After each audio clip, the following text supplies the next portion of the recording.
Welcome back everyone to another Ready in Minutes workout. Tonight we're doing a double kettlebell workout, so double trouble, that is all ballistics.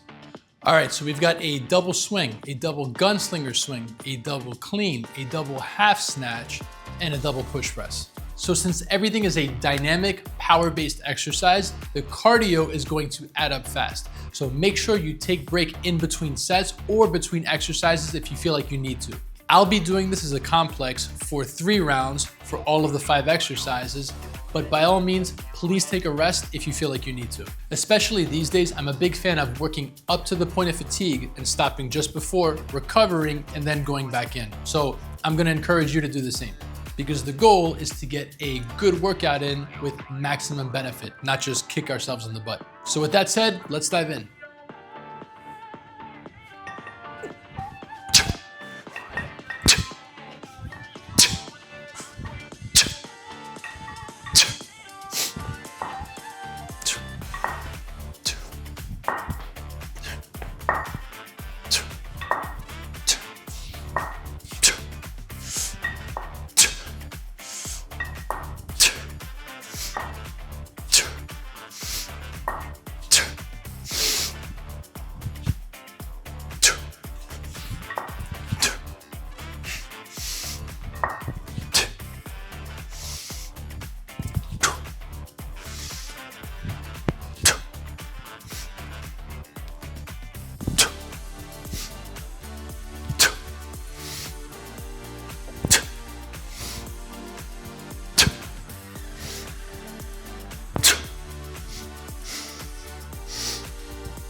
So there's a lot that adds up here very fast because it's double work.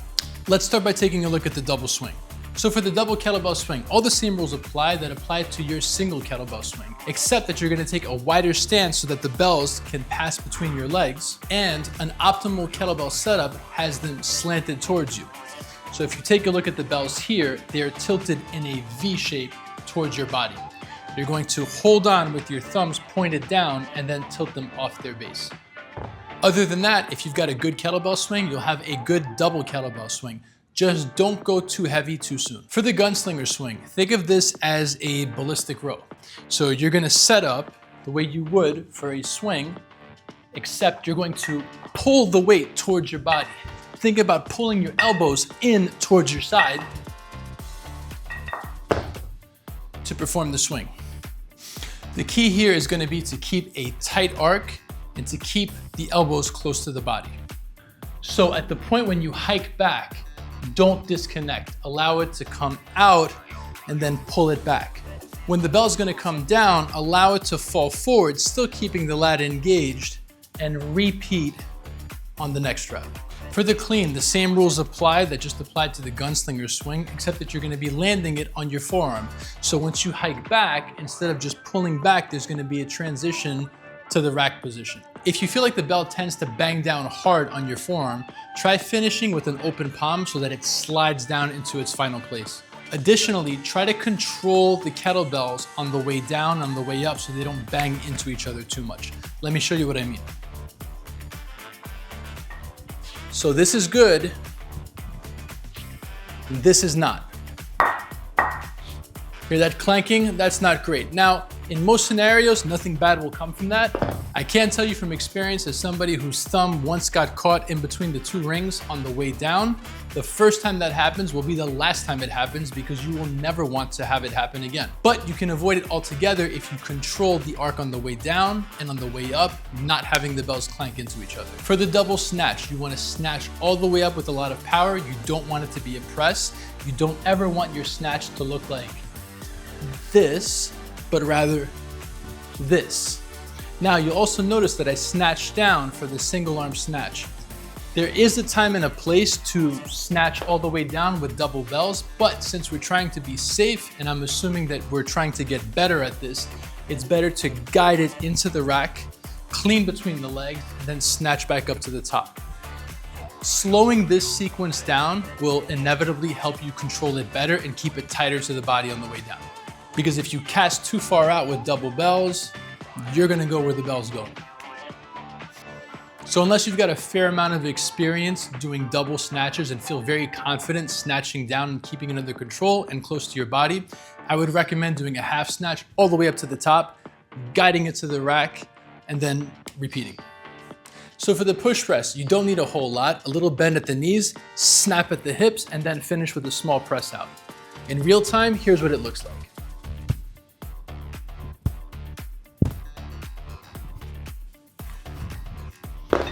The push press is mostly a ballistic, but there's a small pressing component in there.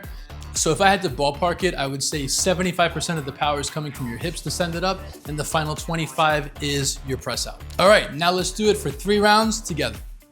All right, guys, so starting with our double swings for 5.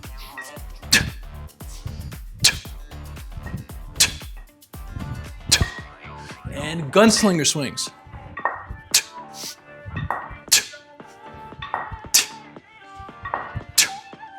2 cleans.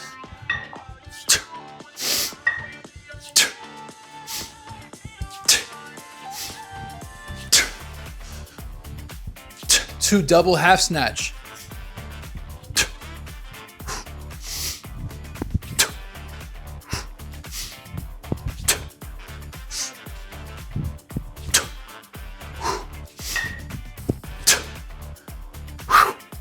'And lastly, finish off with a double push press.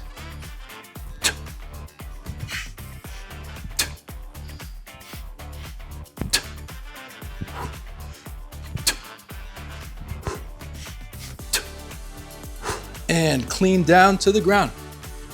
All right, that's round 1. Shake it off, take a break if you need it. All right, round 2, setting up for our double swings.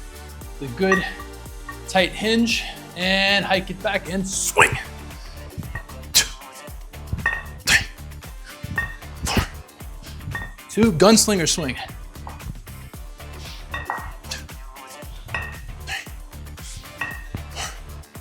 2 clean.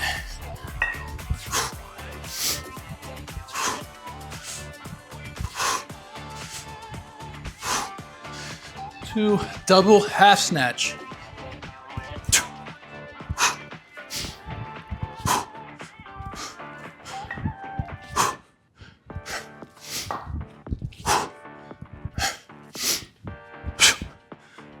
2 double push press.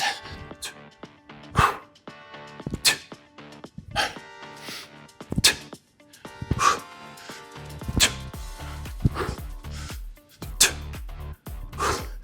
and back down to the ground. All right, 2 rounds down, 1 left to go. All right, this is it, guys. Final round. Let's finish strong.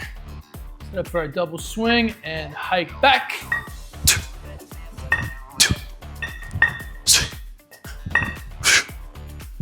2 gunslinger swing.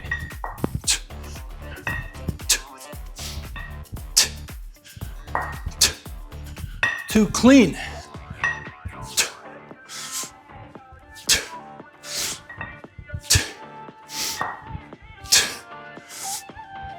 2 double half snatch.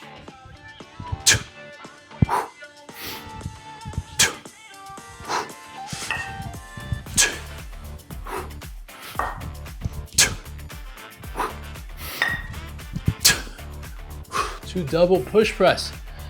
2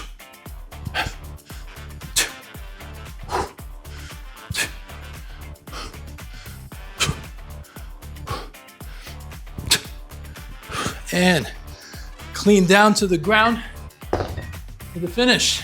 All right, way to go, guys. That was a bit more cardio than I was expecting. So if that's your goal today, it's fantastic for that. But if we're also just trying to focus on a sequence that will generate more power at the hips, this is a fantastic combination that groups a lot of things together to develop more power. So remember to start with weights that you know you can manage, take breaks as needed, and you'll get the most that you possibly can out of this workout. So I hope you guys have fun with it. Let me know if you have any trouble with any techniques in the comments, and I'll see you real soon on the next one. Stay strong.